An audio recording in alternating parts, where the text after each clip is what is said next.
This represented the costliest challenge in antiquity, the issue that brought down more civilizations than invading forces ever could.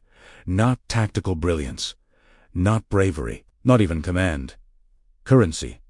More specifically, the capacity to continuously compensate the armed forces holding weapons. Civilizations didn't crumble because they were defeated in combat. They crumbled because maintaining their military forces became financially impossible. And when compensation lost its value, devotion disappeared more rapidly than any belief system could prevent. Welcome to the financial timeline, where economics, authority, and the past intersect. And complexity always exceeds appearances. The ancient military compensation crises prior to banking institutions, before taxation systems, before monetary authorities or sovereign debt. Every civilization confronted the identical harsh reality. How do you sustain hundreds of thousands of armed personnel, fed, supplied, and faithful, year after year? Warriors don't serve on ideals alone. They serve because they anticipate something tangible in exchange: protection for their households, social standing, territory, or direct payment. And once military forces transitioned from temporary levies to permanent establishments, warfare transformed into a compensation challenge. Ancient governments couldn't create currency arbitrarily. They couldn't maintain perpetual shortfalls. If state coffers emptied, no emergency lender existed to provide rescue, which meant every civilization had to connect its military strength to something tangible: precious metals extracted from mines, territories seized through force, or work extracted from subjugated peoples. These arrangements weren't theoretical. They determined how communities were structured, who carried the burden, and who suffered the consequences when systems failed. Rome's silver standard. No civilization grasped this reality better or extended it further than Rome. At its zenith, the Roman Empire sustained forces of approximately 400,000 personnel distributed across 3 continents. That wasn't merely a combat unit. It was a permanent establishment. Every warrior anticipated consistent compensation, veteran benefits, and frequently, property after service. This wasn't charitable benevolence. It was the expense of preserving imperial unity. Rome's frontiers didn't endure because of nationalism. They endured because warriors were reliably compensated initially. At least, the foundation of Roman military compensation was silver, not commitments, not documentation, actual metal. The denarius, Rome's primary silver currency, became the mechanism of imperial authority. Warriors received it as payment. Revenue was gathered in it. Commerce relied on it, and the credibility of Roman governance was imprinted directly upon its surface. But silver doesn't materialize spontaneously. Rome required enormous quantities of it, and that necessity subtly determined the empire's territorial expansion. The subjugation of Hispania, contemporary Spain, wasn't merely about reputation or protection. It was about obtaining access to some of the most abundant silver deposits in the ancient world. These deposits didn't merely enrich Rome. They financed its legions. The empire literally excavated its military from underground. The beginning of debasement. As long as silver flowed, the arrangement functioned. Warriors trusted their compensation. Traders accepted Roman currency.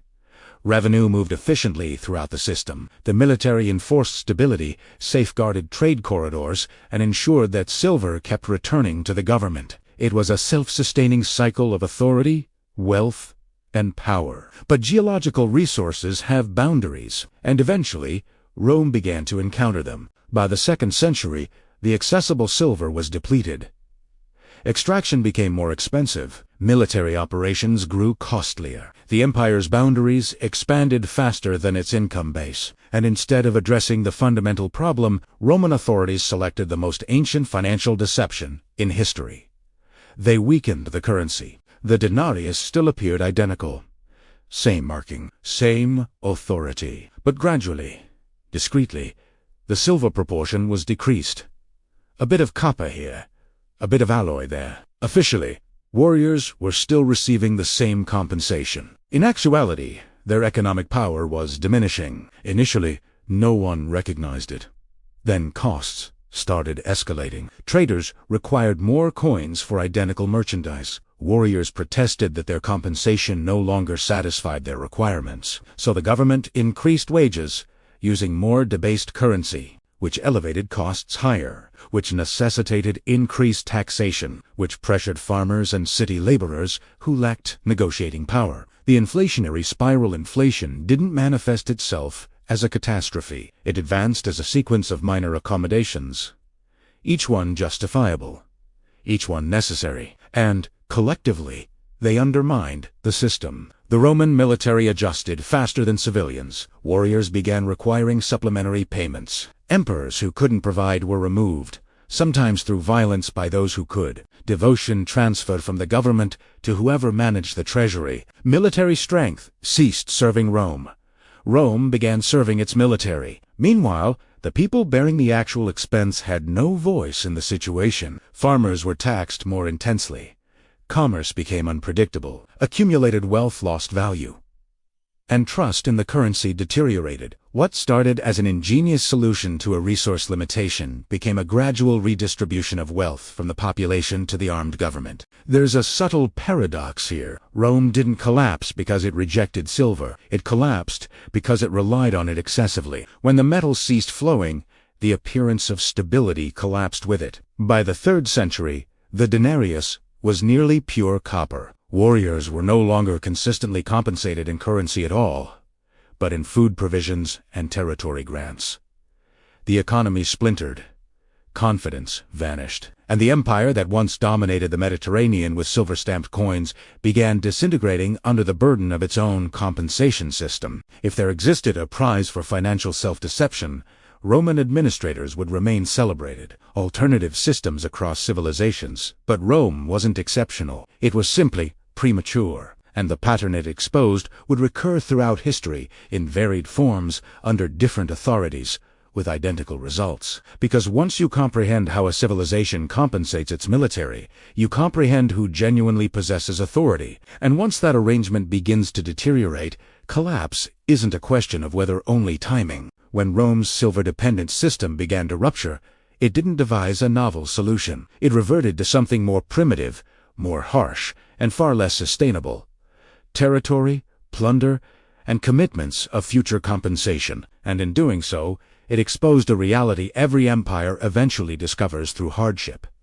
If you can't compensate your military with currency, you compensate it with expansion, and expansion never continues indefinitely. The Assyrian model, long before Rome confronted that predicament, other empires had already constructed entire military systems around it. The Assyrian Empire was among the earliest and most transparent examples. Its military was dreaded across the ancient Near East, not merely for its capability, but for its function. Assyrian warriors weren't compensated primarily with salaries. They were compensated with conquest itself. Plunder, prisoners, and territory were the compensation. Cities that opposed weren't simply vanquished. They were pillaged, relocated, and restructured to supply the Assyrian war apparatus. This wasn't arbitrary brutality. It was economic architecture. The Assyrian government didn't need to maintain a sophisticated monetary system because warfare financed itself. Each victorious operation replenished the military, compensated loyalty, and strengthened the intimidation that made subsequent conquests simpler.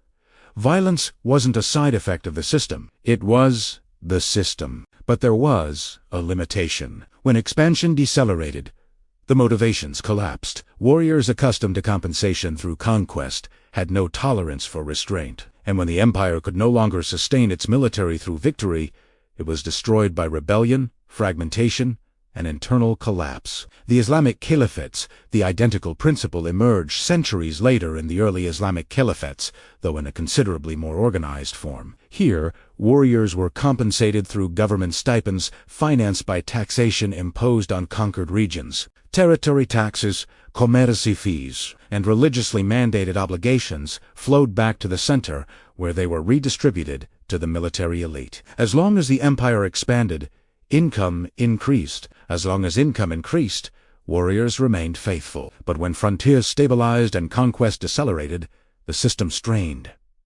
Administrative expenses rose, tax pressures intensified, and the political cohesion that expansion once concealed began to fracture. Growth wasn't merely encouraged, it was mandatory. The Chinese approach, meanwhile, thousands of miles distant, China was constructing a completely different solution, one that relied less on currency and more on structure. Under the Han Dynasty, the government maintained massive forces without relying exclusively on coinage. Instead, it mobilized society itself. Revenue was collected not only in currency, but in grain, fabric, and work. Peasants were obligated to serve periods of compulsory labor, constructing roads, supplying storage facilities, transporting merchandise, and supporting military operations. Warriors were supplied directly from government-managed reserves. Operations were designed around provision routes rather than wealth stores. The system was efficient, centralized, and remarkably durable. But it arrived at a human expense that rarely appears in glorified histories. Entire populations lived under perpetual duty to sustain a military they would never enter and a border they would never observe. It functioned because the government had the administrative capacity to implement it. When that capacity diminished, the system unraveled just as certainly as Rome's silver economy did. The Aztec tribute system, and then there were empires that compensated their forces not with currency, territory, or grain, but with people. The Aztec Empire had no permanent, salaried military in the contemporary sense. Warriors fought for rank, distinction, and the privilege to extract tribute. Conquered cities were compelled to deliver food, textiles, raw materials, and prisoners on a regular timetable. These deliveries sustained the capital and compensated the military class that implemented the system. This wasn't disorder. It was administrative. Tribute records were carefully maintained. Operations were structured to preserve fear and obedience rather than territorial expansion. The military operated as both enforcer and revenue collector. But this system was fragile. When tribute ceased flowing, the political framework collapsed almost immediately. The empire had no financial reserve, no surplus capacity, no method to adapt when extraction failed. Modern parallels different civilizations, different instruments, same fundamental reality. Armies are never compensated in abstraction. They are compensated with something tangible: metal, territory, work, or lives. And whatever that something is ultimately shapes the entire society beneath it. This is where the past begins to feel disturbingly recognizable. Contemporary governments like to believe they resolve this problem. Today, armies are compensated with appropriations, securities, and financial statements. Salaries arrive electronically. Equipment is financed through extended contracts. Wars are funded through shortfalls instead of conquest. But remove the terminology, and the framework hasn't transformed nearly as much as we assume. Military expenditure is still regarded as when appropriations contract, social initiatives are questioned. Defense appropriations are shielded. Inflation still quietly transfers the expense of that expenditure onto the population. Debt substitutes tribute. Monetary authorities substitute silver deposits. And the burden still falls on people who never decided on the system that controls them. The instruments evolved. The principle didn't. Inflation today operates the same way currency debasement did in Rome. It permits governments to satisfy obligations without openly increasing taxation. It transfers economic power away from savers and wage recipients, and it disproportionately shields those nearest to the source of currency creation. Nothing indicates sustainable system like requiring invisible mechanisms to finance the most visible force on earth. The timeless pattern, the most hazardous misconception, isn't that history repeats itself. It's that we believe we've transcended it. Empires don't collapse because they lose wars. They collapse because the systems that compensate for force become unviable. When the expense of preserving authority exceeds the society's capacity to sustain it, collapse doesn't arrive as a singular occurrence. It arrives as deterioration, confidence first, then stability, then unity. This is why comprehending economic history isn't scholarly minutiae. It's financial because if you don't comprehend how currency flows toward authority, if you don't recognize who gets compensated first when systems deteriorate, and if you don't identify inflation, debt, and extraction for what they are, then history doesn't need to repeat. It will simply advance, and you'll experience the consequences without ever recognizing the cause. If this provided you a fresh viewpoint, hit subscribe. History contains the answers. I'll demonstrate where to look.